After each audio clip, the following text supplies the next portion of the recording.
Hello बच्चों। तो हम लोग फिर आ गए हैं एक नए वीडियो के साथ आपके अपने चैनल फिजिक्स 912 पर। और बच्चों आज संडे का दिन है तो मैं वीडियो शूट कर रहा हूं और this is a chapter from class 10th electricity, जो कि मैं आपको NTSC boards JEE NEET for foundation batch, यानी कि जो बच्चे प्रिपरेशन कर रहे हैं जेई की और नीट की, उनके लिए भी ये लेक्चर अभी से, क्योंकि बच्चों मैंने हर वीडियो में आपको यही बताया कि मेहनत बहुत पहले से की जाती है। अगर जैसे हमें पानी की प्यास लगे तो अगर हम उसी दिन कुआं खोदें तो हम प्यासे ही मर जाएंगे, और अगर हम उसको पहले से प्रिपेयर कर लें तो वो हमारे लिए फायदेमंद होगा। तो बिना टाइम गवाए हम शुरू करते हैं अपना चैप्टर इलेक्ट्रिसिटी। ठीक है बच्चों, तो प्यारे बच्चों अपने नोट्स खोल लो, नोट्स बनाना शुरू करो और जो भी मैं समझा रहा हूं उसको लिखते जाओ साथ साथ में, तभी आपको समझ में आएगा। ठीक है बच्चों, ओके। तो electricity is all about Benjamin Franklin. Means Benjamin Franklin नाम के साइंटिस्ट थे, उन्होंने ये सारी डिस्कवरी करी, उन्होंने इलेक्ट्रिसिटी को पहली बार दुनिया के सामने लाया। तो बच्चों हम उन्हीं की स्टडी को हम यहां पर आगे कंटिन्यू करेंगे। ठीक है बच्चों, अच्छा। तो बेटा इलेक्ट्रिसिटी समझने के लिए सबसे पहले आपको चार्ज को समझना होगा। चार्ज मतलब क्या सर? चार्ज मतलब बेटा, क्योंकि हम 10th क्लास के लेवल या थोड़ा सा उसको हाई लेवल हल्का सा टच करेंगे तो उसमें हम ये समझेंगे कि यार इलेक्ट्रिसिटी में चार्ज को समझना पहले बहुत जरूरी है। तो बेटा चार्ज क्या होता है? तो देखो, there are two types of charges. One is positive and the another one is negative. अच्छा, पॉजिटिव को प्लस बोलते हैं और नेगेटिव को माइनस। अच्छा बच्चों, ठीक है सर, ये चार्ज दो तरह के होते हैं। सर 10th क्लास में चार्ज की डेफिनेशन आ जाती है क्या? नहीं आती बच्चे। चार्ज कितने तरह के? दो तरह के, पॉजिटिव और नेगेटिव। पॉजिटिव को हम फिजिक्स में या केमिस्ट्री में प्रोटॉन बोलते हैं बच्चों, और नेगेटिव को क्या बोलते हैं? इलेक्ट्रॉन। ठीक है, अच्छा सर। तो सर ये चार्ज कैसी क्वांटिटी है? This is not for boards, boards में नहीं पूछा जाएगा। Charge is a scalar quantity. Charge कैसी क्वांटिटी होती है बच्चों? स्केलर। स्केलर मतलब क्या? स्केलर मतलब a quantity which has only a magnitude. Magnitude. Sir magnitude का मतलब क्या होता है? मैग्नीट्यूड का बच्चे मैं हर वीडियो में बताता हूं, इसमें बता रहा हूं। The meaning of magnitude is it is a numerical value assigned to a quantity। मतलब सर, मतलब ये कि प्यारे बच्चे देख सुन, न्यूमेरिकल वैल्यू। सर ये क्या चीज है न्यूमेरिकल वैल्यू? देख एग्जांपल फिर अगेन, यहां पे ये सांप सीढ़ी बना दी मैंने। जैसे मैंने लिखा 6 बुक्स, तो बेटा 6 से हमें मतलब है 6 is a number which is given to this quantity, तो 6 is a magnitude. Okay. Sir 7 metre, metre से हमें मतलब नहीं है बच्चे, 7 is a magnitude. Sir 64 metre per second, 64 metre per second मतलब मीटर पर सेकेंड से देखो ये समझ में आ गया कि वेलोसिटी है, बट इसमें 64 इज द मैग्नीट्यूड, क्योंकि न्यूमेरिकल वैल्यू जो दे रखी है वो। अच्छा सर समझ में आ गया। अब यहां पे देखो आगे, it is a numerical value assign to a quantity, तुम्हें समझ में आ गया होगा। तो बेटा एक तरफ हम प्लस यानी प्रोटॉन्स को ले रहे हैं और एक तरफ हम माइनस यानी इलेक्ट्रॉन्स को ले रहे हैं।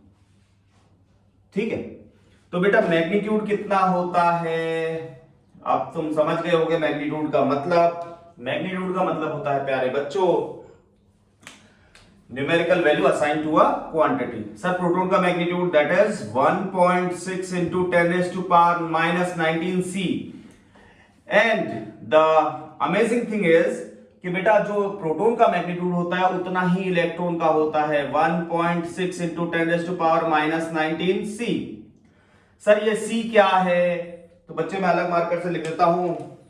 C is what? It is a SI unit of charge. It is a SI unit of charge, and what we called it coulomb. Coulomb. Sir हम कूलाम बोलेंगे, कूलॉम बोलेंगे, अरे जो बोलना है वो बोलो, तुम्हें समझ में आना चाहिए। तो it is a coulomb, SI unit. Sir CGS unit भी होती है क्या? हाँ बेटा, CGS, it is not for board, not for board. Board मतलब जो तुम एग्जाम देने वाले हो उसके लिए नहीं है, क्योंकि उस पर नहीं पूछा जाता। CGS यूनिट ऑफ चार्ज वो होती है बच्चे क्या? फ्रैंकलिन। फ्रैंकलिन, यहां मैंने ऊपर नाम लिखा था। फ्रैंकलिन मतलब बेंजामिन फ्रैंकलिन के ओनर में एक यूनिट रखी गई जो कि बच्चों स्मॉलेस्ट यूनिट भी होती है। It is a smallest unit of charge, unit of charge. लिख लो बच्चों, ये बोर्ड्स में कभी नहीं पूछा जाएगा, बट हां तुम्हें पता हो तो उसमें कोई बुराई नहीं है। अच्छा ठीक है, आगे चलते हैं। It is a CGS unit of charge that is called Franklin. ठीक है सर। सर मास के हिसाब से बात करें तो बेटा यहां पे साइड में लिख रहा हूं, तुम तो एक ही पेज पर नोट्स को कॉपी करते जाओ। मेरे पास एक ही बोर्ड है तो मेरे को साइड में लिखना पड़ेगा। Mass of proton is heavier, much heavier then mass of electron. यानी इलेक्ट्रॉन के मास से बहुत ज्यादा भारी होता है प्रोटॉन। बट बेटा हमारा चैप्टर है इलेक्ट्रिसिटी, और इलेक्ट्रिसिटी में we discuss all about the charge. हम मास के बारे में बात नहीं करेंगे, बट हमें पता हो तो कोई बुराई नहीं है। यानी मास ऑफ प्रोटॉन और मास ऑफ इलेक्ट्रॉन में मास ऑफ प्रोटॉन ज्यादा होता है, बट इलेक्ट्रिसिटी चैप्टर में हम सिर्फ चार्ज के बारे में स्टडी करेंगे। सर चार्ज का मैग्नीट्यूड कितना होता है? That is 1.6 into 10⁻⁻19, that is again same for the electron. और चार्ज कैसी क्वांटिटी बच्चे? Scalar, not for boards. Boards में नहीं पूछा जाता, बट आपको पता हो तो कोई बुराई। आगे खुद ही समझ गए आप लोग। ठीक है, स्केलर मतलब सर मैग्नीट्यूड, मैग्नीट्यूड जिसमें होता है उसको स्केलर बोलते हैं। सर मैग्नीट्यूड क्या होता है? It is a numerical value assign to a quantity. Notes बनाते जाओ, मैं मिटाऊंगा। 1 2 3, take a screenshot of it, मिटा दो। ओके, ये आ गया हमारा प्यारा सा डस्टर जो मिटाता बहुत अच्छा है। ठीक है बच्चों। अच्छा, तो हम आज पूरा लेक्चर समझने वाले हैं। तो बच्चों अब हम बात करते हैं डिस्कवरी ऑफ इलेक्ट्रॉन की। हमने बात कर ली, बेंजामिन फ्रैंकलिन ने दुनिया के सामने पहली बार इलेक्ट्रॉन को लाया, इलेक्ट्रिसिटी को लाया, जिसकी वजह से दुनिया को पता चला कि यार इलेक्ट्रिसिटी बहुत काम की चीज है। आगे देखो, अब हम पढ़ेंगे बेटा electric charge and it's property. तो बेटा मैं यहां लिख देता हूं, नॉट फॉर बोर्ड्स। ठीक है, ये वाला टॉपिक जो मैं लिख रहा हूं नॉट फॉर बोर्ड्स, वो बोर्ड्स में नहीं पूछा जाएगा, बट आपको पता हो उसमें कोई बुराई नहीं है। ठीक है बच्चों।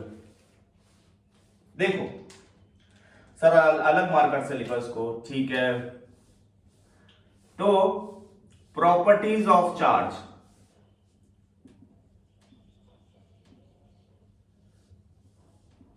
प्रॉपर्टीज ऑफ चार्ज सर क्या क्या? देख बेटा, इसमें पहली चीज आती है like charges are repel each other. Sir इसका मतलब ये हुआ बेटा, लाइक का मतलब ये हुआ कि प्लस और प्लस एक दूसरे को धक्का देते हैं, रिपेल करते हैं। और माइनस और plus these are unlike, these are like, sir minus minus भी तो हो सकता है, हाँ बेटा माइनस माइनस भी एक दूसरे को रिपेल करेंगे, प्लस या माइनस या प्लस या माइनस या माइनस या प्लस, ये दोनों अट्रैक्ट करते हैं बच्चे। क्या करते हैं? अट्रैक्ट। यानी कि अनलाइक चार्जेस, अनलाइक चार्जेस इनको बोलते हैं बच्चे लाइक चार्जेस। ठीक है बच्चे, तो प्लस प्लस या minus minus we called it like charges, और प्लस और minus we called it unlike charges. ठीक है, तो अब हम पढ़ रहे हैं properties of charge. Sir like charges are repel each other, sir दूसरा भी लिख दो, unlike charges are attract each other. हाँ सर ये वाली बात समझ में आई, क्योंकि अनलाइक का मतलब opposite in nature. Opposite in nature समझ गए तुम? मैं इस पे एग्जांपल नहीं देना चाहता। देखो अनलाइक बोले तो माइनस या प्लस या माइनस, लिख लो बच्चों।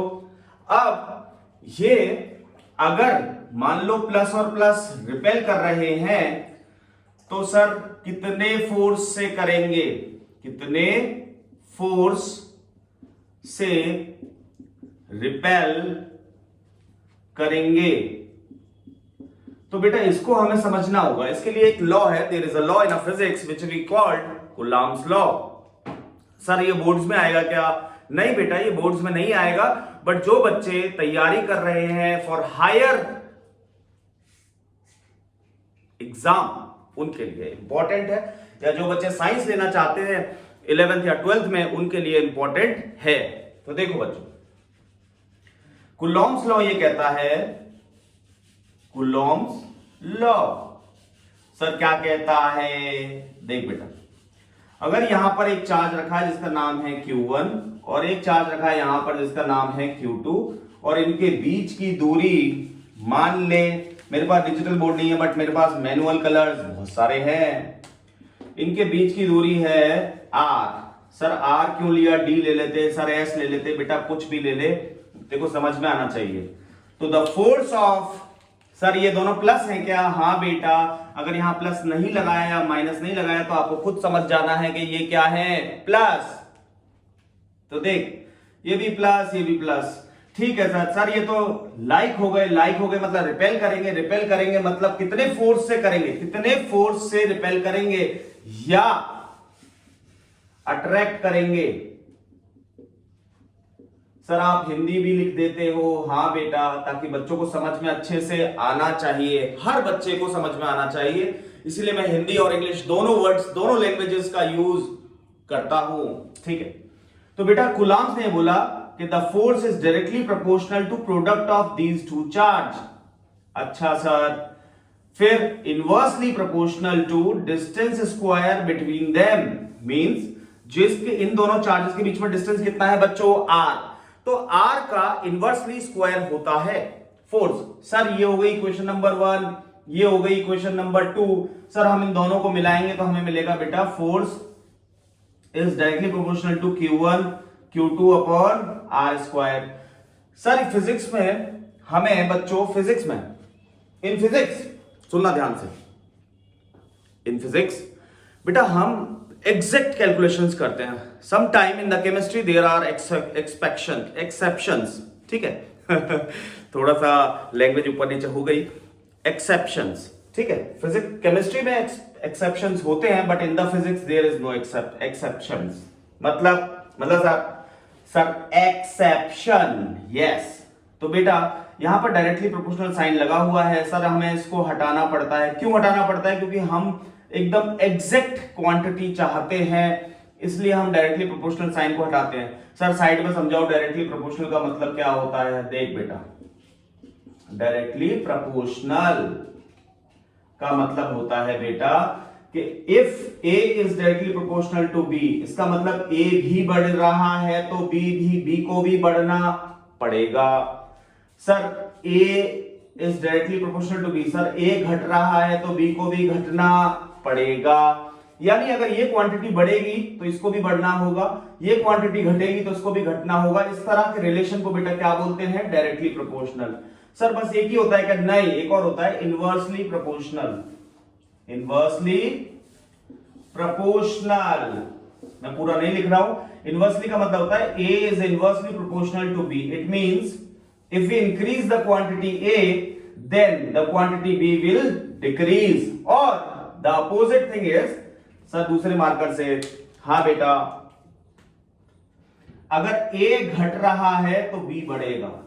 This kind of relation is known as inversely proportional relation. मतलब ये कि इनवर्सली में बेटा उल्टा, अगर A बढ़ रहा है तो B घटेगा, A घट रहा है तो B बढ़ेगा। इस तरह के रिलेशन को इनवर्सली, इस तरह के रिलेशन को डायरेक्टली। क्या तुम्हें समझ में आ गया? हाँ सर। बट कितना बढ़ रहा है? अगर मान लो A 1 टाइम्स बढ़ रहा है तो B कितने टाइम्स बढ़ रहा है हमें पता नहीं है। तो उसके लिए बेटा हम क्या करते हैं, इक्वल टू का साइन इंट्रोड्यूस करते हैं फिजिक्स में, ताकि हम उसको समझ पाए, कंपेयर कर पाए, इसीलिए। अच्छा आगे बताओ सर। ठीक है, तो बेटा इसकी जगह हमने लिखा F is equals to, we introduce a constant K। अच्छा sir, K is equals to Q1 Q2 upon R square. In this we introduce a constant, मतलब कांस्टेंट हमें इसलिए करना पड़ा ताकि हम इक्वल्स टू ला पाए।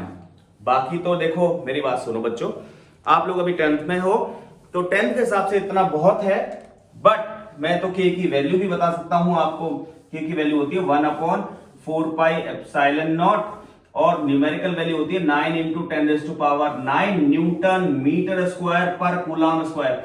बट इससे हमें कोई मतलब अभी 10th में नहीं है, बट आपको याद हो तो उसमें कोई बुराई नहीं है।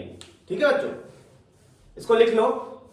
तो इस फॉर्मूले की हेल्प से, सर फॉर्मूला कौन सा? ये वाला जो मैं ग्रीन डब्बे में बना रहा हूं, दिस वन। इस फॉर्मूले की हेल्प से हम फोर्स ऑफ रिपल्शन और अट्रैक्शन निकाल सकते हैं। चलो मैं बस हम इस टॉपिक को यहीं छोड़ते हैं, इससे आगे बढ़ जाते हैं। ये पूरा जो मैंने बोर्ड पर लिखा है, it is not for boards but it is good for your knowledge. जल्दी से स्क्रीनशॉट ले लो।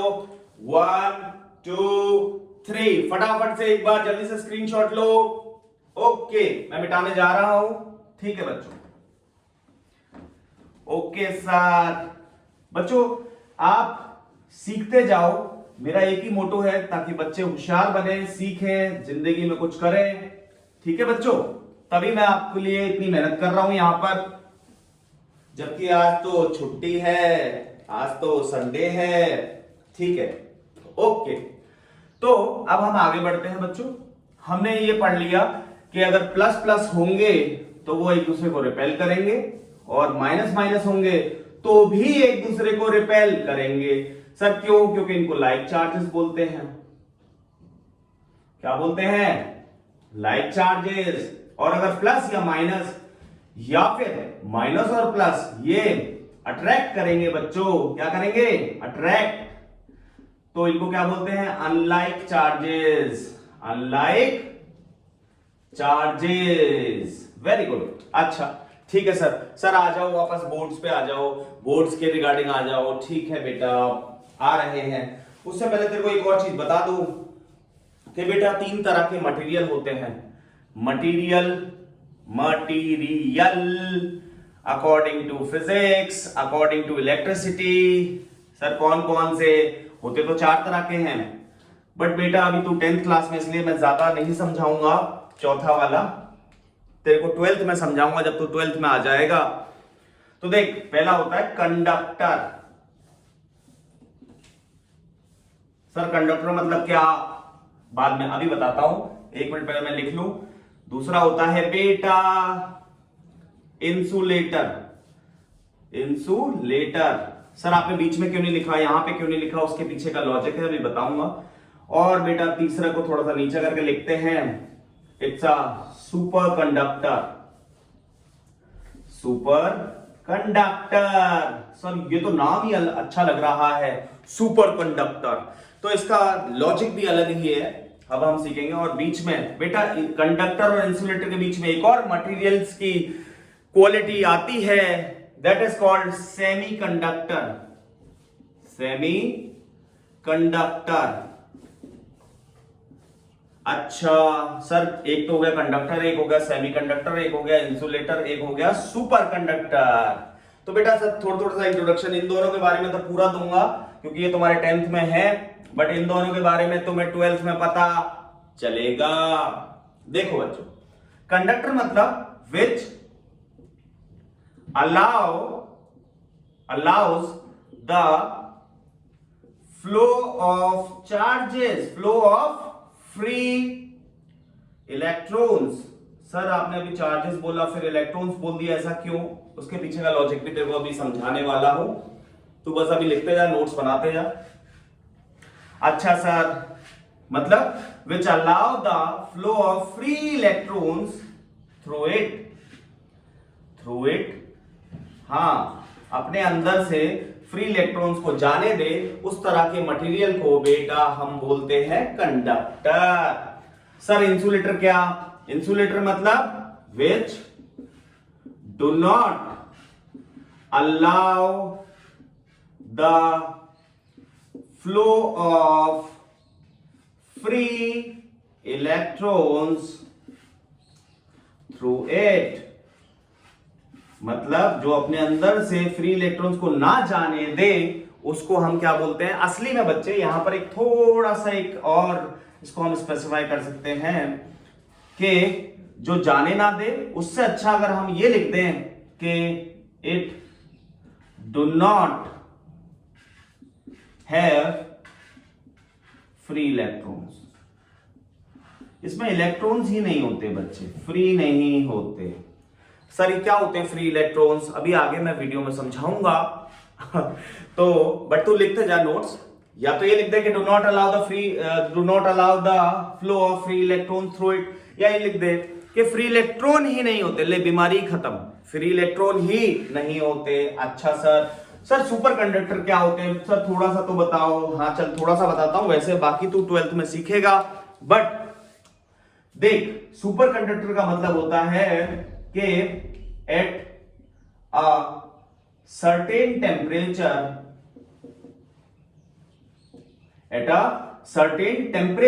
it is a short form of temperature, at a certain temperature the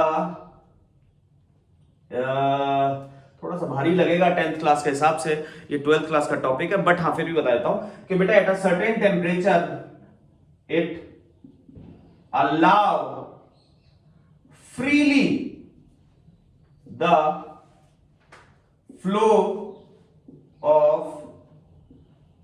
charges, मतलब कि ये किसी एक पर्टिकुलर टेम्परेचर पर ही एकदम से चेंज हो जाता है। मतलब नॉर्मल टेम्परेचर पर चेंज नहीं होता, वो रोक के रखता है इलेक्ट्रॉन्स को, बट एकदम से सर्टेन अगर हम टेम्परेचर को डाउन करते जाएं up to a certain value, then in that case ये एकदम से चेंज हो जाता है और फिर भेजने लगता है। मतलब पहले बोलता है रुक जा रुक जा रुक जा, और जब टेम्परेचर डाउन होने लगता है सराउंडिंग्स का, तो इन दैट केस इट अलाउ कि बोलता है आप जाओ। तो इसका कुछ बिहेवियर आपको बाद में समझ में आएगा, बट अगर टर्म की नॉलेज हो तो कोई बुराई नहीं है। Semiconductor is a middle one of conductor and insulator. Sir कैसे? It partially allow the flow of electrons। Sir electrons क्यों लिख दिया, फ्री चार्ज क्यों नहीं लिखा? बेटा बात एक ही है। बेटा ये क्या करता है? पार्शियलिटी करता है। पार्शियलिटी? सर पार्शियलिटी तो बहुत बुरी बात है। नहीं, ऐसा नहीं है बच्चे। In the electricity there are many use. पहले तू जानता था, पहले तेरा मोबाइल अगर तूने देखा हो, आज से 20 साल पहले जब मोबाइल लॉन्च हुआ था तो उसका साइज इतना बड़ा था, और आज जो मोबाइल है उसका साइज इतना सा भी है और इवन इतना सा भी है। अच्छा, और देख पहले जो तूने टीवी देखे थे, टीवी यानी टेलीविजन्स, वो इतने पीछे से इतने चौड़े होते थे, बट आजकल के टीवी जो है वो इतने पतले हो चुके हैं because of the very drastic, मतलब बहुत भयंकर इन्वेंशन ऑफ सेमीकंडक्टर्स। सर ये तो बहुत तगड़ी चीज है इसका मतलब। हाँ बेटा, बट अभी तू 10th क्लास में है तो इसको जानने के लिए तेरा दिमाग अभी उतना तगड़ा नहीं है। तो बस हाँ तुझे पता होना चाहिए। माई मोटो इज, बेटा मैं एनटीएससी, बोर्ड, जेई, नीट ये सिर्फ एक वर्ड्स नहीं है, मैं चाहता हूं कि बच्चे में वो समझ आए, बच्चा वो सीखे, बच्चा आज से मेहनत करे ताकि यहां तक अपने सपने तक पहुंच सके। और इसीलिए मैंने ये वर्ड्स लिखे हैं। मैंने तुम्हें डराने के लिए नहीं लिखे, मैंने तुम्हें समझाने के लिए। और सही टाइम पर आगा मतलब तुम्हें सही टाइम पर अगर पता चल जाए तो कितना अच्छा होगा। तुम बोलते हो ना कई बार कि सर हमें सही टाइम पे सही चीज पता चल जाए तो हम अच्छा कर सकते थे, बट हमें पता नहीं चला। इसीलिए मैं चाहता हूं कि हर बच्चे को सही टाइम पर यह पता चल जाए कि हाँ यार मुझे पढ़ाई करनी है, मुझे पढ़कर कुछ बनना है। ठीक है, तो just note it down. I am going to rub it and फिर हमारा डस्टर वापस आ गया है। डस्टर मतलब ये है। मिटा दो बच्चों। सर आपकी राइटिंग बहुत अच्छी है, हाँ मुझे पता है, मिटा दो। ठीक है, ओके। देख बेटा अब आगे देख, अब आएगा मजा। सर कैसे? बेटा जब तेरे को समझ में आने लगेगी ना फिजिक्स, जब तू सीखने लगेगा तो तेरा डर खत्म हो जाएगा और तू सब्जेक्ट को समझने लग जाएगा। तो देख बेटा, नेक्स्ट इज, अब हम लेते हैं इस क्लास का topic. This is for boards, for boards. हाँ सर, अब देख इसमें है, पहला वर्ड आता है electric current. Electric current, sir current ही लिख देते तो कोई दिक्कत थी क्या? नहीं बेटा, पूरा नाम बोल दो, इलेक्ट्रिक करंट या सिर्फ करंट, बात एक ही है। अच्छा सर, इसका सिंबल क्या होता है? सर सिंबल होता है प्यारे बच्चे आई। क्या होता है? आई। अच्छा सर, इसका फॉर्मूला भी होता है क्या? हाँ बेटा, तो the formula of electric current is I is equals to Q by T. Sir ये क्यू क्या है? हाँ, तो ये हुई अच्छी बात। अब यहां सीख कि बेटा चार्ज को रिप्रेजेंट करना हो तो हम स्मॉल क्यू या कैपिटल क्यू दोनों में से कोई भी सिंबल यूज कर सकते हैं। सर स्मॉल क्यू और कैपिटल क्यू में कोई फर्क है क्या? नहीं, ये it is only a representation by which we can express the charge. Okay, अच्छा सर फिर आगे चलते हैं। तो बेटा यहां पर मैं अलग मार्कर लगा देता हूं ताकि तेरे को समझ में आ जाए। इसको बोलते हैं चार्ज और बेटा इसको बोलते हैं टाइम। अच्छा सर, यहां तक समझ में आ गया। तो बेटा इसकी एसआई यूनिट भी बता दो, अलग कलर ले ले। हाँ sir, SI unit of charge is, क्या होती है बच्चे? एसआई यूनिट ऑफ चार्ज क्या होती है? सर चार्ज नहीं सर, करंट लिखो। हाँ बेटा, एसआई यूनिट ऑफ करंट क्या होती है बेटा? एम्पियर। एम्पियर, इसको रिप्रेजेंट करते हैं by a letter A. Ampere क्या है? सर एम्पियर एक बहुत बड़े साइंटिस्ट थे, उनके नाम के ओनर में मतलब उनकी इज्जत करी गई। उन्होंने इतना अच्छा इन्वेंशन किया जिसकी वजह से आज हम इतनी आसानी से जिंदगी को जी पा रहे हैं। तो उनके नाम, उनके ओनर में एक यूनिट का नाम रखा गया एम्पियर। ठीक है सर, एम्पियर कोई नाम नहीं है, एम्पियर एक साइंटिस्ट का सरनेम है जिन्होंने इन्वेंशन किया था। ठीक है बच्चों? अच्छा ओके सर एम्पियर ही होती है क्या? आजा फिर वापस। सर ये स्टार क्यों बना रहे हो?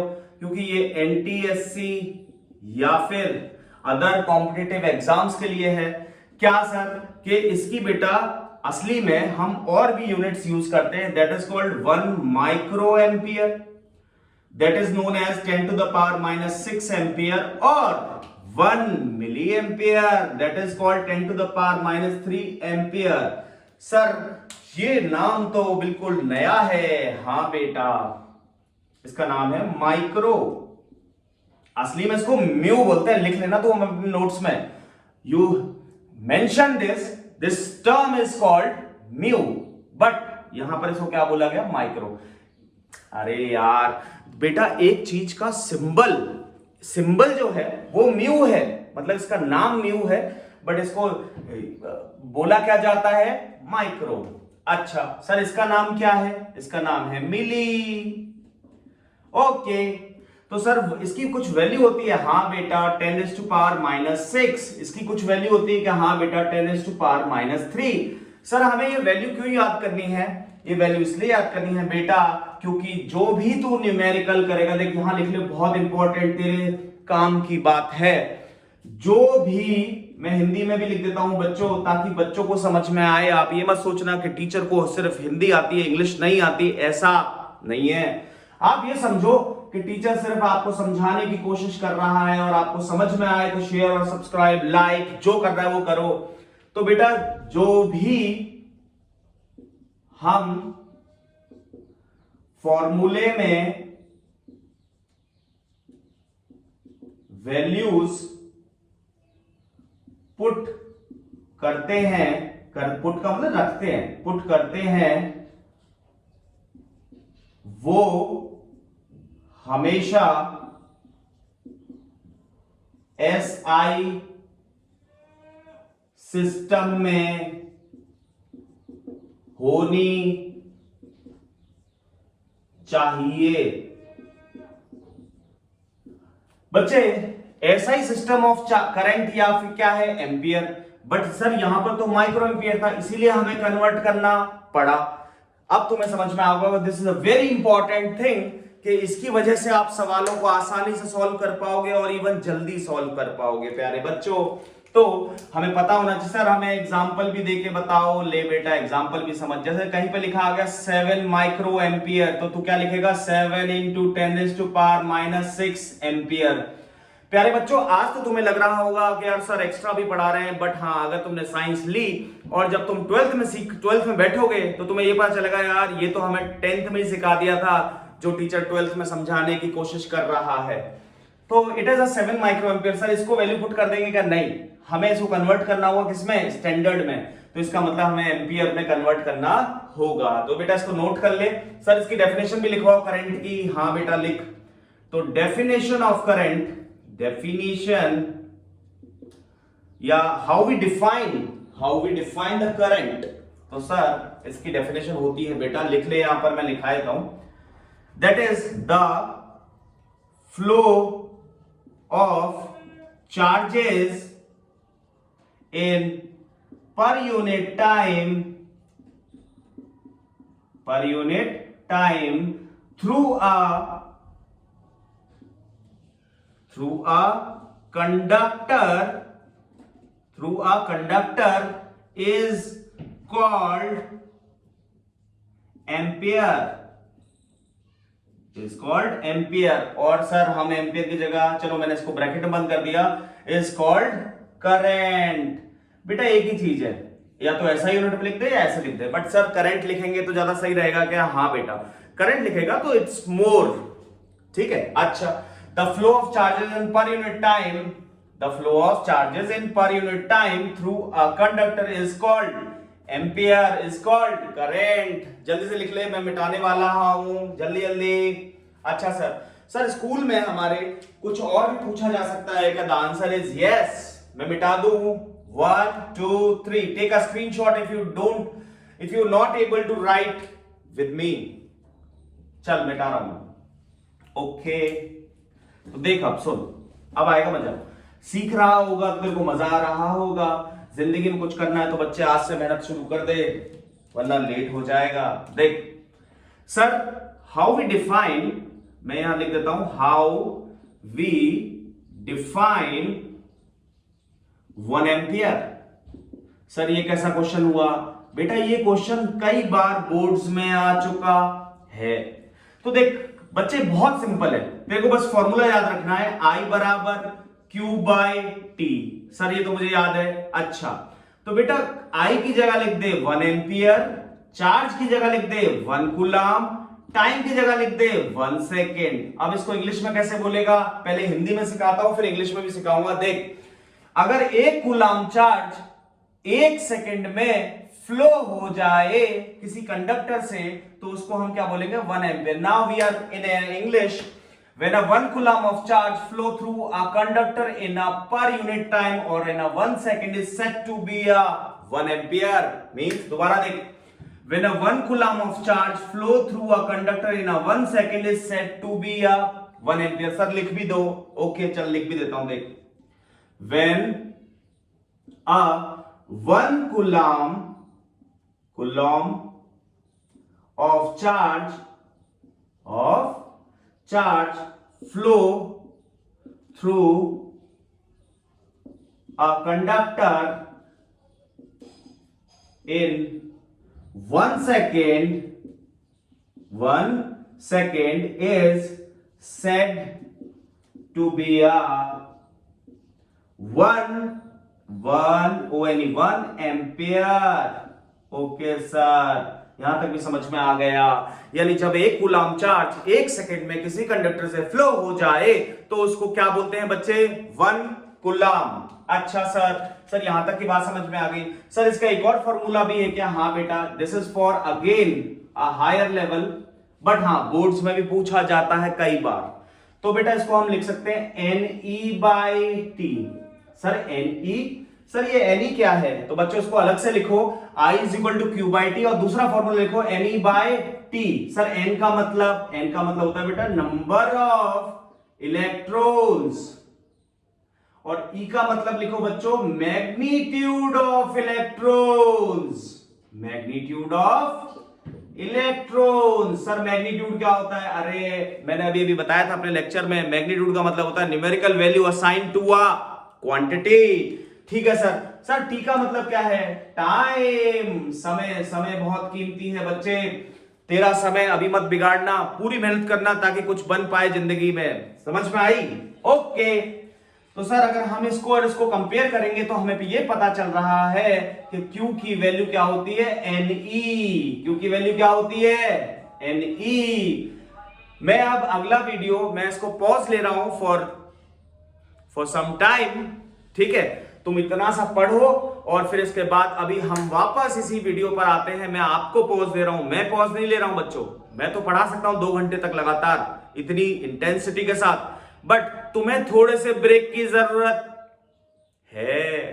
ठीक है, तो इतना लिख लो, फिर हम अगले वीडियो में आ रहे हैं जस्ट इसके बाद ही। तो ये मैं इसको आगे इलेबोरेट करूंगा और कुछ क्वेश्चंस लूंगा ताकि आपकी समझ में आए कि जो हमने पढ़ा उसमें मजा आया कि नहीं आया। आप न्यूमेरिकल्स करना सीख जाओ बच्चों।